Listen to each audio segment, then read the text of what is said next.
Bloomberg Tech is live from coast to coast with Caroline Hyde in New York and Ed Ludlow in San Francisco.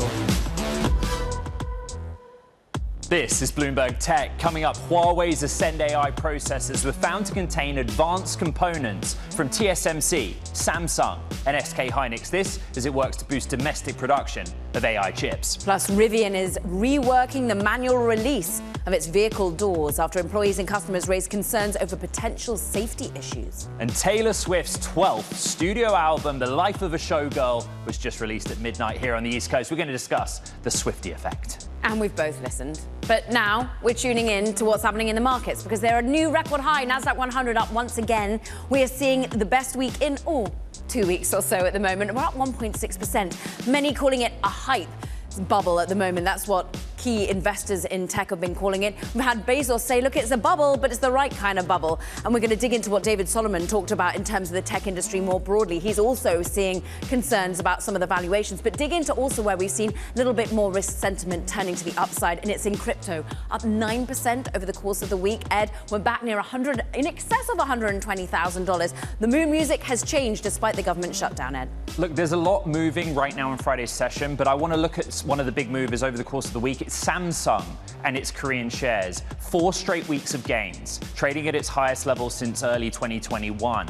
There has been a lot of detailed reporting about Samsung technology going into all kinds of infrastructure projects. But the big Bloomberg scoop, as you know, is about what Huawei in China is doing with Samsung, particularly in the context of high bandwidth memory. So let's get to that report, Kara. Another teardown. Let's get to how really the global chip supply is working right now. Bloomberg's Peter Elstrom joins us. So we get inside the latest, greatest chips from Huawei, and there's a lot of other companies that are within them.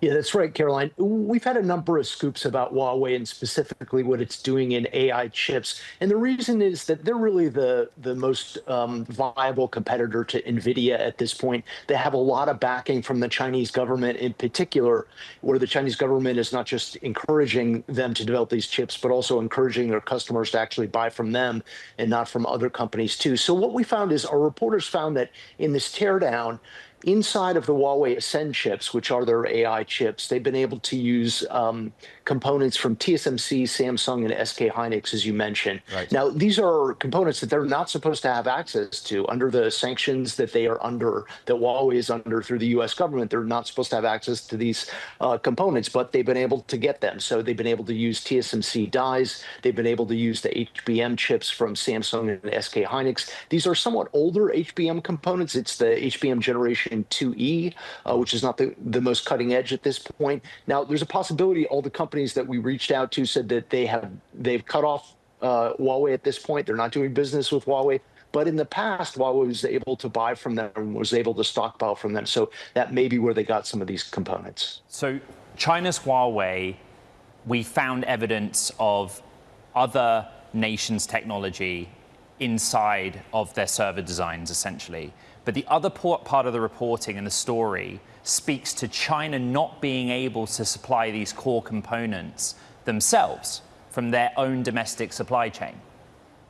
It's a very good point. Yeah, if Huawei stockpiled these components in the past and is now using them as they sell into the market, as they sell these Ascend 910C chips into the market, there's a suggestion that they can't get those from domestic supply.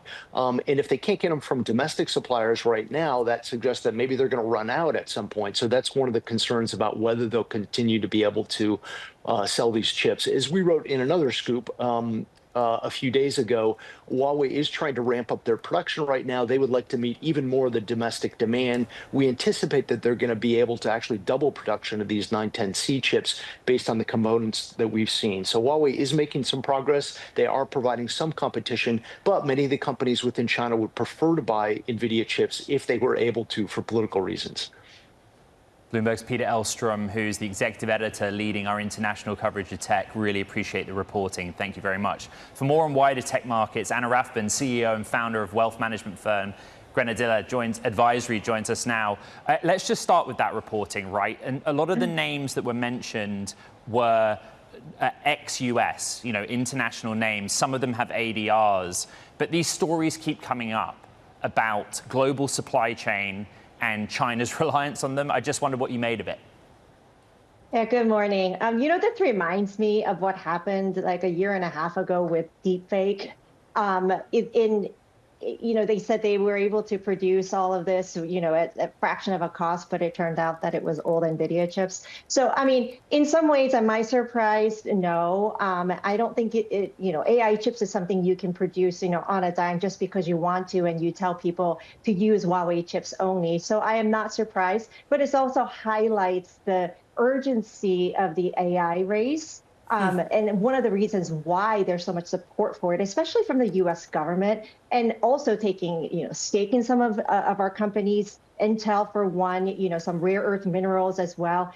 The race is on. It's very hot. And China's going to have to figure it out if it doesn't have internal supply chains, because if this gets found out, then some of their negotiating powers go away because it looks like they're bluffing. Anna, it's leading not just to a hot race, but to hot valuations. Are they too hot? I would say compared to what, right? We haven't had AI before. We haven't had this kind of support behind a tech movement before. And it's not just the US, it's global, right? I mean, we just talked about the race between US and China. So, yes, it feels hot compared to historical standards. But, when money goes into something like this, and this isn't just a year or two, this has been for a while, and we have to ask yourself, what is the wisdom of the masses in the markets telling us? What is behind this? And I think there's something to pay attention to, maybe not compared to the valuation to the historical norms, but think about what the norm in this new world might be. And it might actually just be a little bit higher. Yeah, but Anna, that is a lot of hope baked in. We had GQG on the show yesterday, and they're saying, look, the level of revenue that an OpenAI has to bring in to vindicate the investment, the level of money that NVIDIA has to continue earning, and the worries that we're seeing of NVIDIA writing $100 billion equity checks over to an OpenAI and feeding back the loop of demand. Yeah. How are you strategizing and seeing that becoming a reality? No, it's actually very difficult if you're looking at from a company by company standpoint. They're absolutely correct. There's stuff going on that it doesn't really justify those high valuations. But if you look at it from an investor, an allocator point of view, if you look at AI as a theme, there are a lot of things going on that's outside of NVIDIA and OpenAI. I mean, we just heard about Hitachi. We heard about Caterpillar yesterday, benefiting from some of the AI movements. This is really talking about industries that are not only adjacent to AI, but that adjacency circle is growing wider and wider. And so from an investor point of view, that is what we're really looking at from an AI movement, not just NVIDIA and not just the chips. Anna, the story in technology markets this week has been about AI enthusiasm, the infrastructure deals that have come daily, the OpenAI private market valuation of $500 billion. But I think we really need to acknowledge this government shutdown because it's also a factor in markets. How are you looking at that, and what are you telling to clients? Yeah, if I'm thinking about government shutdown and the fact that we did not get a labor market report today, this has implications more for old economy sectors. When it comes to tech, it really doesn't even matter that the government is shut down. We saw how many deals that took place today, this week, right? So as far as tech is concerned, I don't think it matters, which is a little bit scary, but at the same time, it's a little comforting because the government might be shut down for a few more days, right? Maybe weeks. So Anna, when we're just looking at tech not caring, the NASDAQ 100 at a record high, it might be added, the S&P is too. Where do you allocate if you still believe in the AI trade, but just think an NVIDIA or some of the other names would just be overplayed? So earlier I mentioned some of the adjacent industries, right? So this actually points to the importance of being diversified and not too concentrated on certain names, because then you are exposed to idiosyncratic risks. Now, when you're looking at the valuations, it is sky high and nosebleed sections. It's difficult to allocate cash into it, right? So if you're an investor and you're actually, boots on the ground, where do you put cash becomes the problem. And that's where the diversification helps you. This idea of adjacencies helps you. If you already own tech, it's difficult to sell. I mean, it's difficult to sell because of the momentum. And in that case, sometimes it's not about selling the whole positions. It's just about being prudent and taking some of the gains, rebalancing your portfolio. So you're taking the gains and reallocating it to some of the other sectors that may benefit from it in the future. The idea of a diversified portfolio becomes much, much more important. Anna Rathman of Grenadilla Advisory, wishing you a very happy weekend. Meanwhile, we're watching shares of Applied Materials. We broaden out the story on chips a little bit more here, and indeed the geopolitical context. We're off by 2.4%. Why? Largest US maker of machinery used to manufacture semiconductors, but basically they're warning there's going to be a $600 million revenue hit because of the rules that the government is setting, the restrictions, Ed, to exporting their products to China. Yeah, 600 million hit to net revenue. When you send a chip through a fab, the first thing the wafer touches is Applied Materials, and the last thing it touches is an Applied Materials machine. That's why we care. Coming up, Rivian's looking to rework its doors over potential safety concerns. We bring you that Bloomberg breaking story next. This is Bloomberg Tech.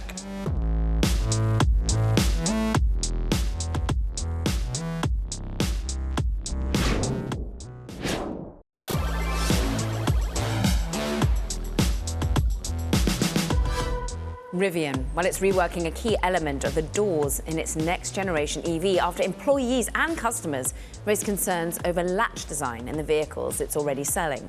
That's according to sources. Now, the move comes just weeks after Tesla faced scrutiny over their powered handle doors. Guess who broke that story? My co-host, Ed Ludlow, alongside Bloomberg's Emily Chang. This is a deep dive into the regulation and some of the regulatory pushback there is to some of the building of these ultimately door handles, but take us inside the car. What's happening? Yeah, the specifics are really important. So the R2 is the next generation EV that Rivian will start building next year. It has decided to make the emergency manual release in the event that the power electronics fail, the doors and the vehicle lose power, more intuitive, simply by positioning it in a more obvious place, making the design in the front seats and the rear seats the same. But what sources tell us is that in June of 2024, Rivian did a refresh on the car it already sells, the R1 generation, both the SUV and pickup. And as part of that, in lowering component count and to bring the cost down, they revised the rear door release latch in particular, making it less intuitive. It's difficult to find. It's under a cover.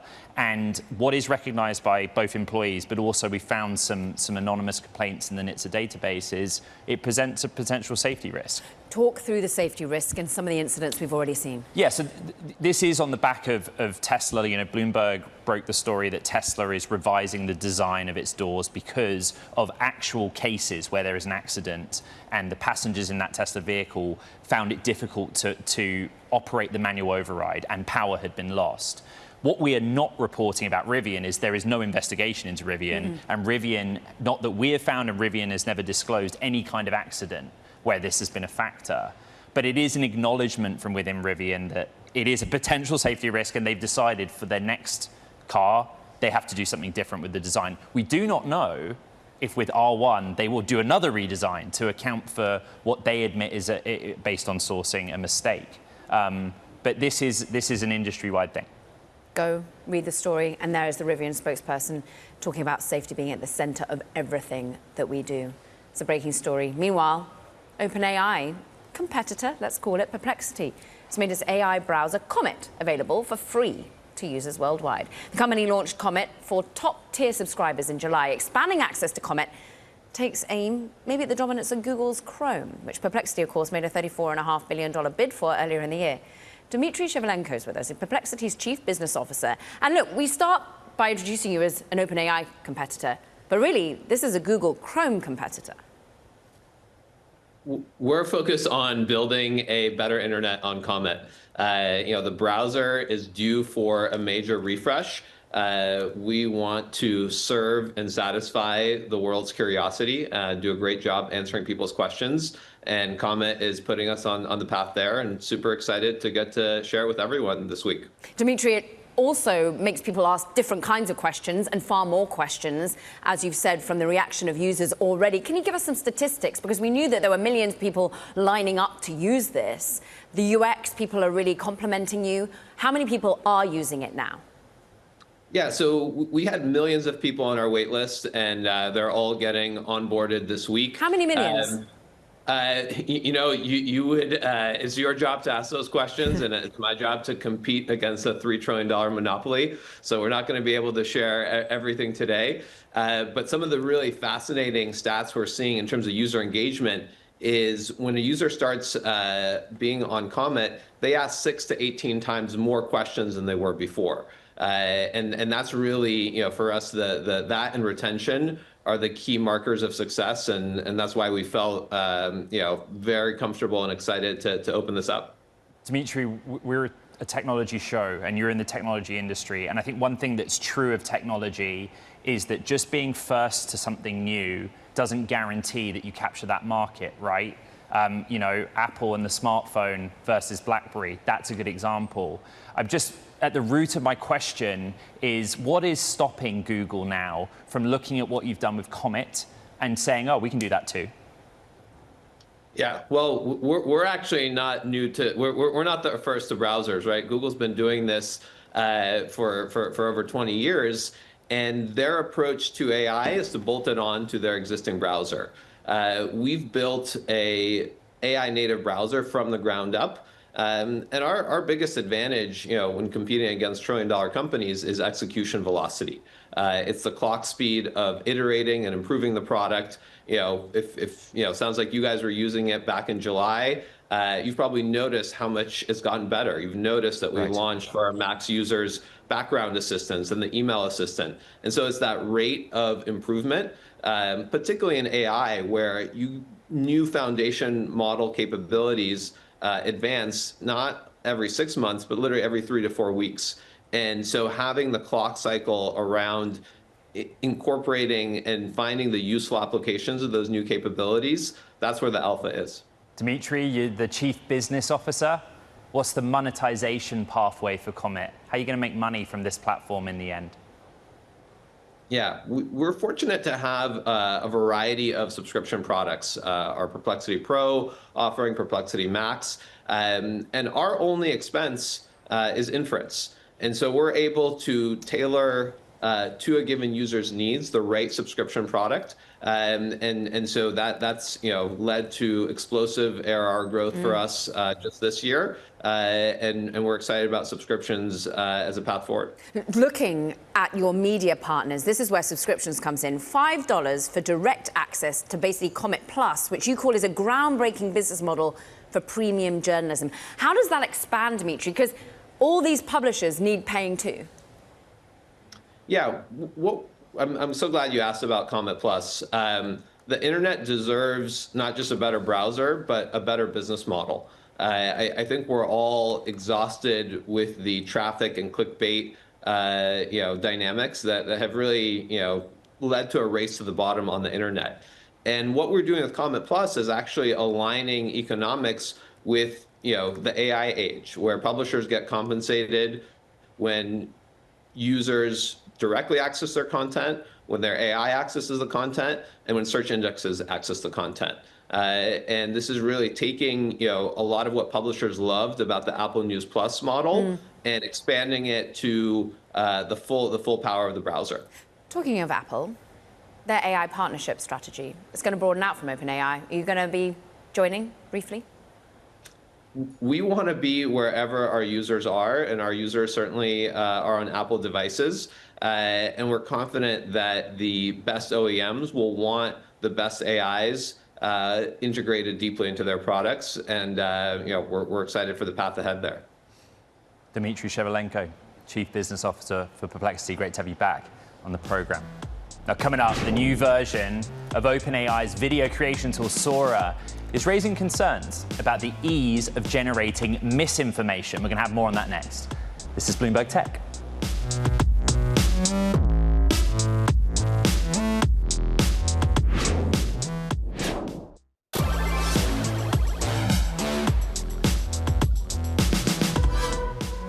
OpenAI has rolled out a new social media-like app, Sora, powered by the latest version of its AI video generator. Already, the tool has raised concerns about how easily it could be used to create misleading videos.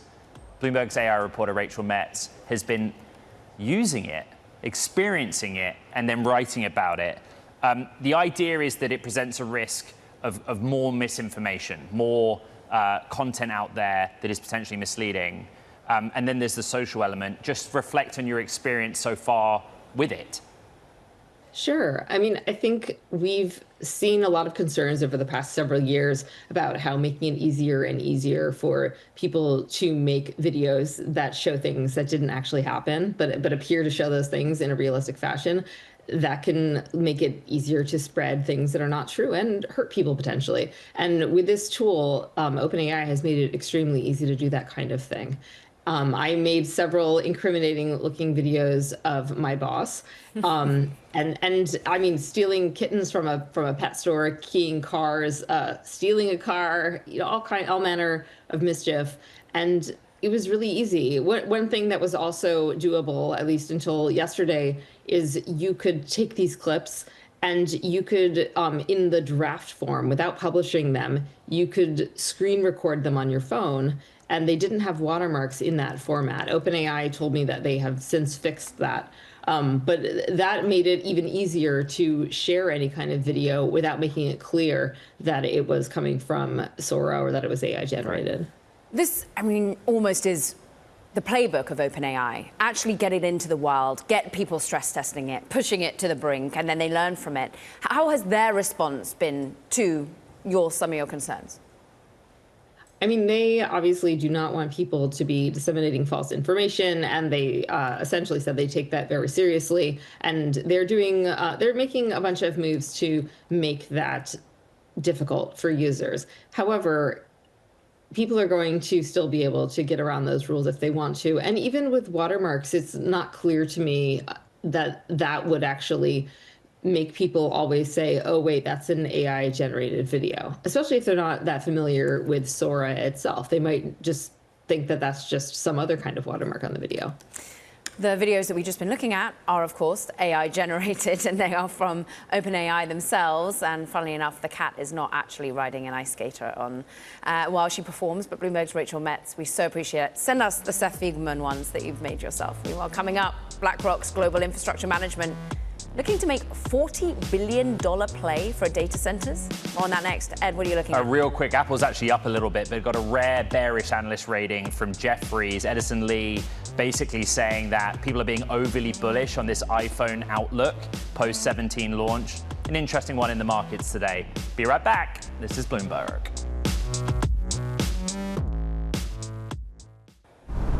We're back with Bloomberg Tech, and we have some breaking news regarding China pushing the Trump administration to roll back national security restrictions, of course, on Chinese deals in the United States. What do they say they'll get in return? They're dangling the prospect of a massive investment package. Let's get to all the details. Bloomberg's State Department reporter Eric Martin is one of those that helped break this story. And it really fits in the whole context that Xi Jinping is pushing hard on the US to lift various restrictions and change some of the ways in which it views China. Absolutely, Caroline. This is what we're hearing about seems to be China appealing to Trump's reputation as a deal maker and his idea, his focus. The art of the deal, of course, being his most famous writing, and just basically looking at how can China get a treatment in the U.S. more similar to some of the other countries who have announced big investment packages in the U.S., including Japan, a looser commitment, but from the European Union as well. And so looking at how China can invest in the U.S., can export more of its product to the U.S., given that one issue for China and its economy has been weakness of the Chinese consumer, and just overall looking at this would be a huge change from what we've seen in the past decade. Remember, It was just a few years ago we saw this congressional committee set up to scrutinize Chinese involvement in the U.S. economy and the U.S.-China national security relationship, economic relationship. So this would be a huge reversal of a decade of U.S. policy, bipartisan, if this comes to be. Eric, one of our sources is saying that earlier this year, China floated or dangled the figure of $1 trillion. Could you just explain that reporting to us? Well, when we're talking about economies the size of the U.S. economy and the size of China, what we're hearing from sources is that this $1 trillion figure was mentioned earlier this year. but it could potentially be down the line even larger in terms of the economic size of the two countries and what would be big enough to really move the dial in the economic relationship. And remember, China has seen a series of proposed deals involving Chinese companies rejected by CFIUS, the Committee on Foreign Investment in the United States, led by the Treasury Department. So this national security concern has loomed large for many years in the U.S.-China relationship, and this would be a huge change. It's really hard to overstate how big a change this would be if this deal is reached and if investment in the U.S. is opened in a much bigger way to China and to Chinese companies. Bloomberg's Eric Martin, part of the team that broke it. I don't see, Kara, any immediate market reaction. I would say that thousands of terminal readers are flocking to the story, and we need to discuss it a bit more. Let's bring in Ted Mortensen, Baird tech strategist, who joins us now. Ted, this story just broke, and I sympathize with you sitting in the chair there in that sense. But the idea is basic. After a decade or more of China not being able to put money into this economy here in the United States, Bloomberg's reporting that its tactic is now to say to the US government, reduce technology restrictions in particular, and that's what might happen. As somebody covering this sector, your reaction? I think this goes back to a decision by the Biden administration of restricting semi-cap equipment below 14 nanometers almost a year and a half ago. And if you really look through that report and how it's transitioning to the Chinese government, they can't manufacture, and this is AMAT, Lam, CLAC, et cetera, and ASML, they can't manufacture next generation AI chips if they can't get to that 3 and 2 nanometer node. At the 2 nanometer node where TSM is going right now, the architectures are changing to gate all around and backside power.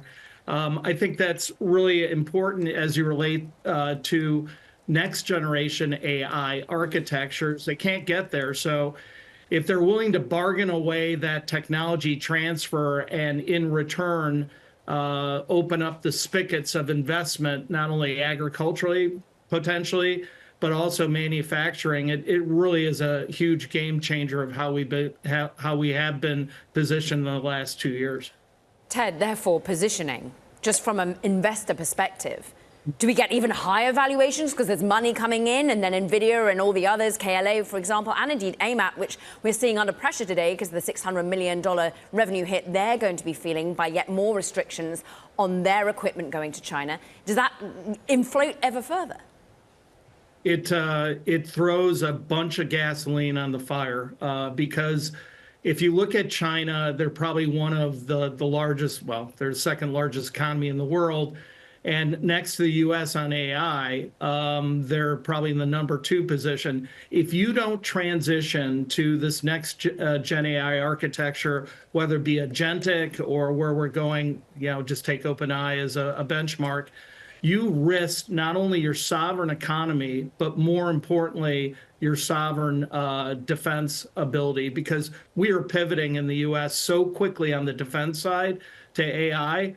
It's a dual discussion. I think the other issue is one of geo exposures. Right now, the street has really shied itself away from anything with, I would say, over 10% China exposures, because look at AMAT last night. Everybody's gotten bitten. Right.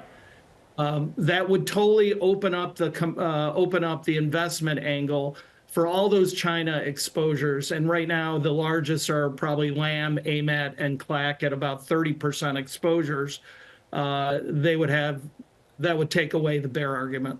Ted, whether you meant to or not, you are talking about the three biggest stories of the day. Bloomberg reporting that if you take apart Huawei's Ascend, it has Samsung and SK Hynix in it. The disclosure about Applied Materials. Do you see a change of US policy coming or not? I just, I go back and look what the Trump administration did to the Middle East. Who would have thought that we would open up all the AI technology to Saudi Arabia and others, I think in reply to lower oil prices. This is the art of the deal. Right. And right now we're playing chess on 4 levels, and it's very hard for at least the tech investors to decipher. But it would pour a lot of gasoline on the bonfire. Ted Mortensen of Baird. Brilliant reaction. Thank you very much.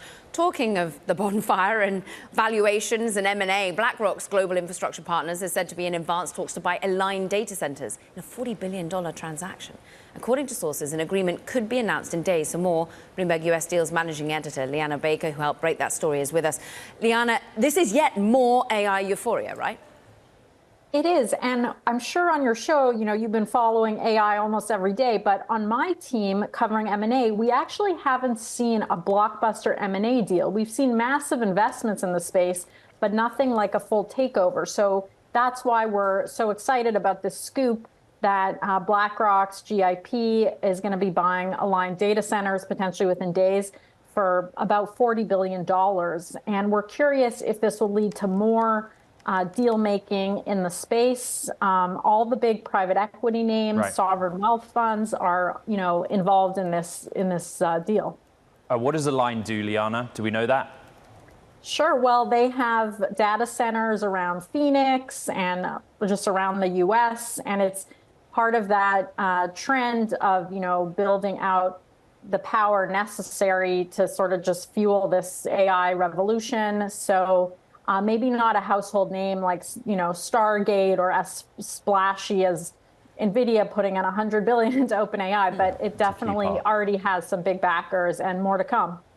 Bloomberg's Liana Baker, who leads the deals team. Thank you so much. Italian Tech Week is wrapping up in Turin, and Bloomberg Tech's Tom McKenzie caught up with Goldman Sachs chairman and CEO David Solomon, who says he expects the U.S. economy to accelerate into 2026. He also weighed in on the challenges of building significant tech businesses out of Europe. Savings in Europe and capital in Europe needs to come into the risk economy in Europe.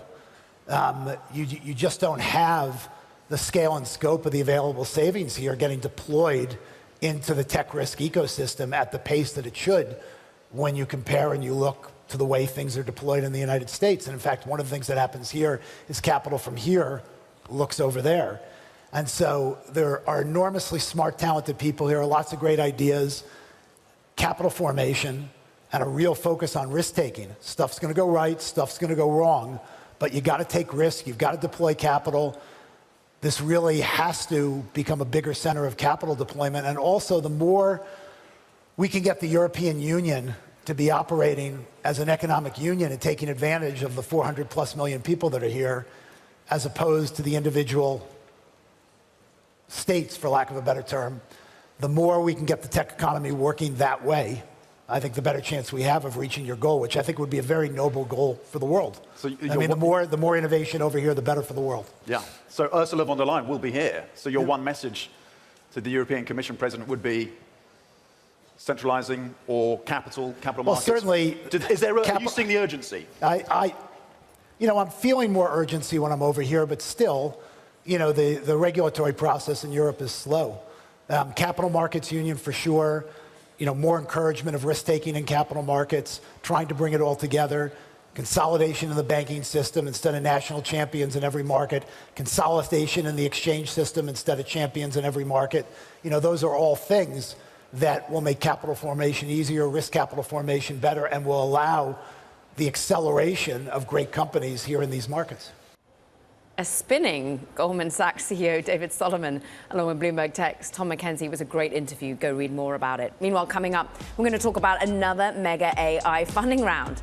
This time, startup Vercel reaching $9.3 billion valuation. We're going to speak with the CEO. This is Bloomberg Tech.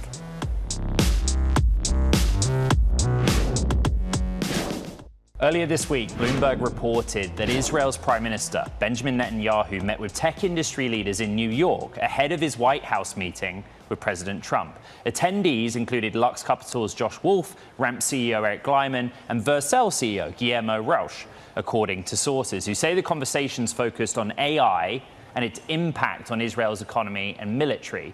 After the story ran, Vercel's Rauch posted a photo with Netanyahu to X, which has since drawn more than 32 million views, and some criticism, raising concerns from both employees and customers. The company's also just done a big raise at a high valuation. Delighted to say that Guillermo Rauch joins us now. Guillermo, let's just start with the post on X and the meeting Sunday.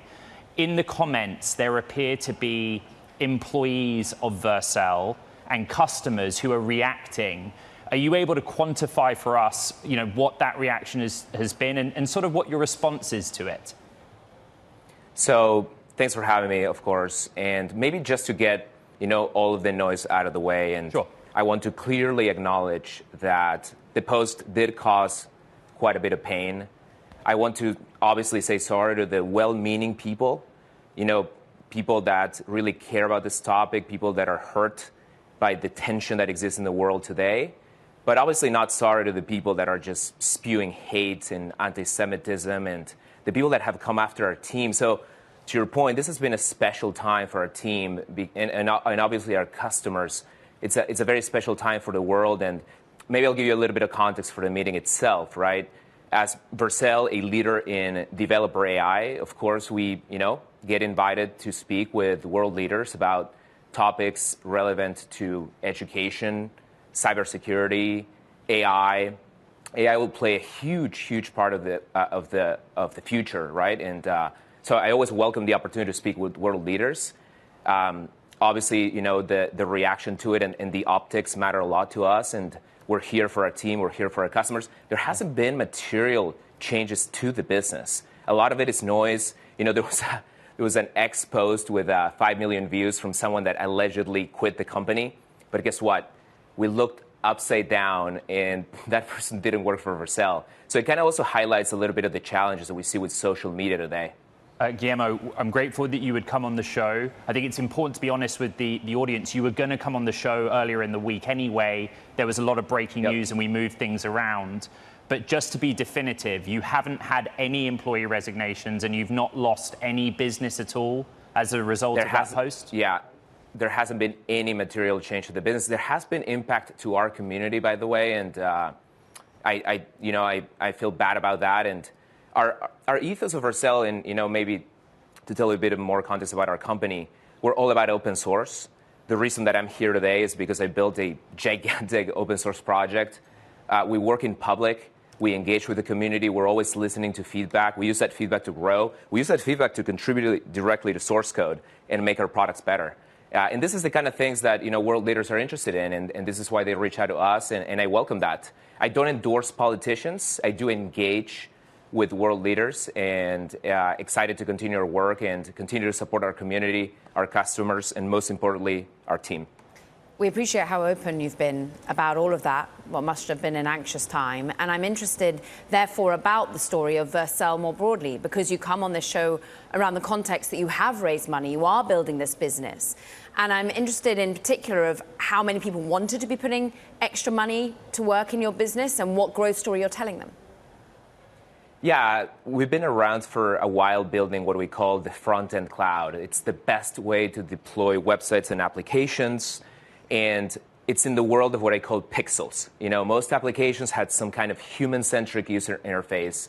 But ever since, I will call it like ChatGPT, the dominant type of application that enterprises and individuals want to create is what we call the AI agent, which is kind of like a digital coworker. So we announced that we're building the AI cloud. For people listening, this is sort of like the AWS of AI. And one of the goals of this cloud is that when you're a developer or a company of any size, you can deploy these agents, make your business more efficient. It obviously caught the interest of investors. We weren't planning to raise additional funds. We had just raised. The business is doing incredibly. We just passed $250 million in revenue, growing at north of 80% year over year, supporting customers like Under Armour, Nintendo, Porsche, and some of the hottest startups in the AI space, like Brex and Ramp and Notion and all of the up-and-comers. So as you could imagine, the enterprises are thinking, well, I have all these up-and-comers, all these startups, all these even individual developers coming after me with AI-native solutions. What do I need to do AI transformation myself? And that's the AI cloud. And the Vercel is filling a massive void in the market today. We've talked about the reaction of some of those of your employees potentially and those that actually weren't current employees. But talk to us about how you're keeping them engaged and building with Vercel. Part of this raise was indeed a secondary tender offer. Is that about giving them a liquidity moment? Is that about ensuring you can get the right talent through the door? Yeah, I think employees and community have been super engaged behind our mission. everyone is sort of galvanized behind the idea of building for the web. One of our core values at Vercel is what we call for the web. And I think the spirit of the web and openness is sort of the things that we want to represent, whether it's talking to world leaders or whether it's engaging with the products that we create and putting them in the hands of developers to build a better future. Guillermo, very quick, 30 seconds. Can you share any ARR or other financial metrics on how it's going? Yeah, as I mentioned, we've publicized that we're at north of $250 million in ARR, growing at north of 80% year over year, which is world-class metrics, possibly unseen metrics for a cloud infrastructure business that spreads a huge array of customers, from small startups to the largest enterprises, healthcare, fintech, SaaS, marketing, you name it. And we're continuing to build from here. We're taking the feedback, obviously. We're learning from it. We're growing. And we're excited about what the future holds. Appreciate your transparency today. Guillermo Rauch, CEO and founder of Vercel. Now coming up, we're going to take a look at what's going viral today. It's Taylor Swift's latest studio album. It dropped. You listen to that? This is Bloomberg Tech.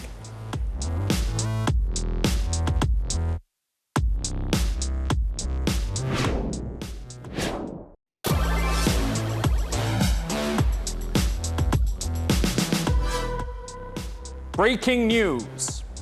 Taylor Swift's 12th studio album, The Life of a Showgirl, was just released at midnight here on the East Coast. This on the back of a single podcast appearance. We're going to talk about the album's reception. We're going to do so with Bloomberg's entertainment reporter, Hannah Miller. Let me level with you. We did the story on the podcast announcement. I've not yet listened to the album. I've done some original data journalism. Trending #1 on Google Trends, Opalite, the word. Trending #2, Taylor Swift, data. Take it from there. Yeah, she's been dominating the charts on Apple Music and Spotify. Everyone is talking about her on social media. She is the story right now. And, we saw her do this promotion ahead of the album. She did, the podcast with Travis Kelce, her fiance. She is very much banked on her fame. She's been picked and chosen what she's done. She's not overstretched herself with promotion. Everyone knows who she is. I saw an ad with Target, so there was a little bit of cashing in there. But just compared to what Cardi B's been out there doing, heavily pregnant, on going into various stores in New York City, working it on stage, she just doesn't have to do that. She cuts through the noise.